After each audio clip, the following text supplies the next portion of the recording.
Welcome back, everybody. We're working on the Farmall Super C again. Touch controls. Something kind of interesting I've seen on several videos. So these bushings are supposed to move in this housing. And of course there's two of them. Just like so.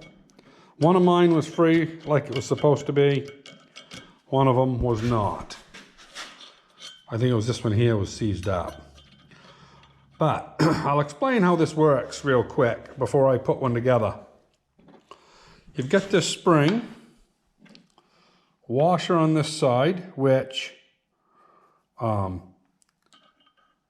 let me get this thing out of, we'll assemble it out here on the table. Those are my two new frictions. But anyway, so this goes together like so, and this goes together like so, and this goes together, and then this goes, I can't even compress it, it compresses so hard, but if we take this off, just pretend that all that stuff's still on there, and I compress it, this goes on. Now when this is all assembled, you can see this can travel back and forth, so you would say, well, what does that amount to?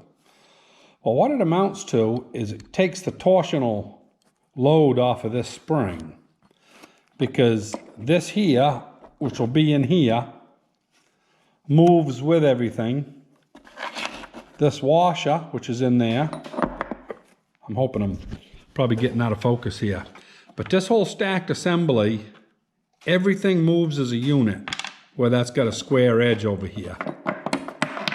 And that's all this one here is supposed to do. It just turns the other end of the spring when you run your touch control back and forth. So this, I gotta free this up before I assemble it. It'll make it a lot easier. And well, this one here would be easier to show you on, I guess. But yeah, so if you run that way back,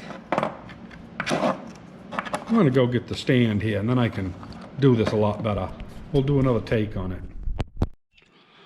Okay, so I wanted to show you this controls for the touch control. To put this together, you want to have these nuts backed off as far as you can get them. They're captive, so you can't, you know. This bushing needs to be free.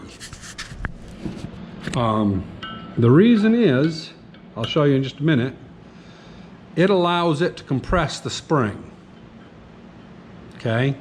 The further you push it in, the more it compresses the spring. Now, I'll assemble it down here just kind of so you can get an idea of it. Yeah, not gonna be able to. So what I'm gonna do is I'm gonna take the bushing off. Pretend that bushing's on there. Gonna have to make believe here for a minute. So this particular lock right here, its only purpose in life, it doesn't do anything other than takes the spring and carries it with it because of the square slot. And that way, when this is loaded heavy, because this side of this spring right here, it's compressed by the sleeve back here. This is what loads your friction. So this side here is stationary, it can't move, but this rod, as you can see, can move back and forth. So what you're doing out here is you're compressing that sleeve, and you're pulling this end. The more you compress it, the more the load is transmitting that way. It's the only way that it can go. And this sleeve has to be able to move to do that. It's kind of weird, but it works when you get in there. And like I say, the only thing this does is it keeps that spring from getting a torsion load on it this way. Makes it all move together. I'm going to assemble it here, and we'll see how lucky I get, because these can be a pain in the butt. But anyway, here goes nothing.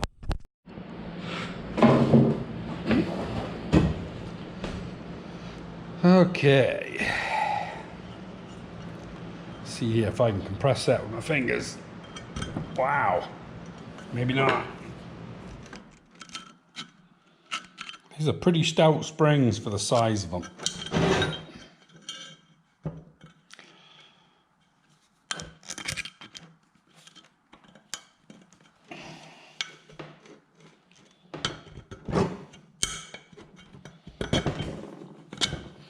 Okay, got it started. If I can slide this washer over, the washer's got to be on this side, so that's just a flat washer. Just keep working it down. Like I say, that spring is a booger. Make sure you got your bushing on there. I'm not going to put this together wet. I figure I can drop a drop of oil in here anytime. Got to go down a little more.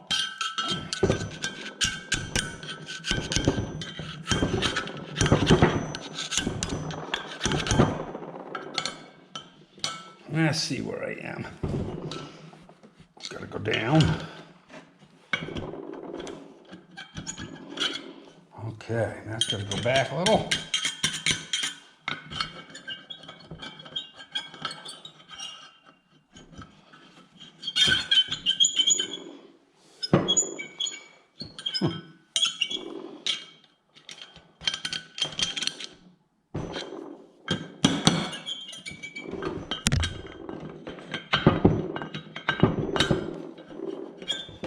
There we go. Okay, that's all there is to it. Now comes the hard part. To get this dropped down over that end. And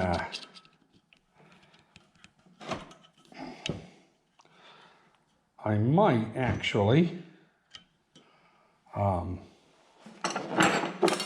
go get Carol for this. I actually had her help me get them out.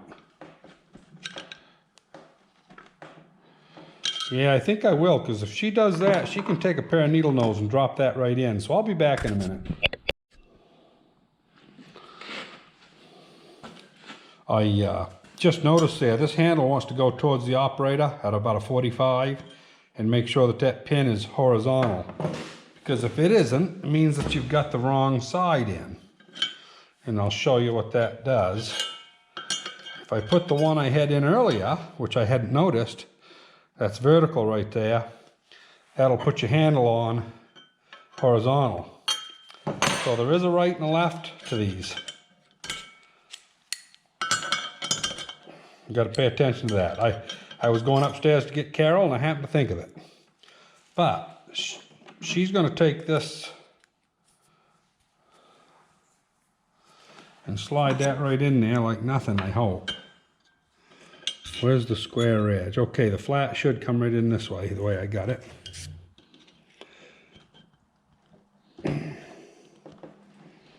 Oh, shit. Lost something. This is some tough spring. Maybe if I turned it a little bit, I ain't gonna be able to. How should I put this? I don't want to be there. Well, it's got to go in like that, so just grab it like that. However's handy for your hand. We might actually have to go put this in the vise to do it, so we can hold it. Yeah, right there, that's it. Just let go of it. Nothing to it. Now when the handle gets moved, you can see it takes the end of the spring with it. This other end will go once we get it loaded with this sleeve, and the sleeve turns with it. So now,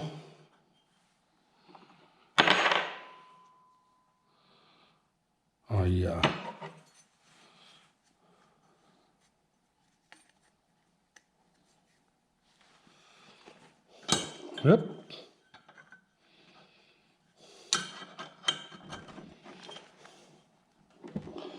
Oh, looks like that's going to go together easy.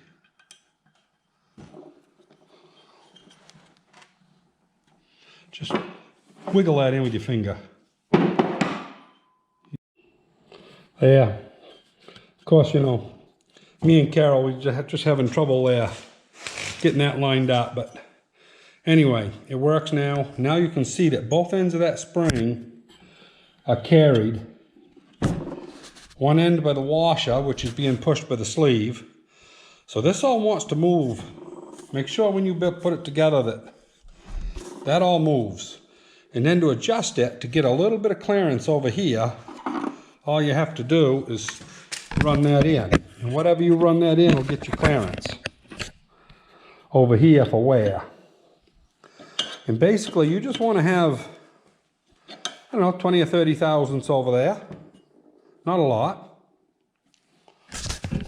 But you've got to have clearance right here.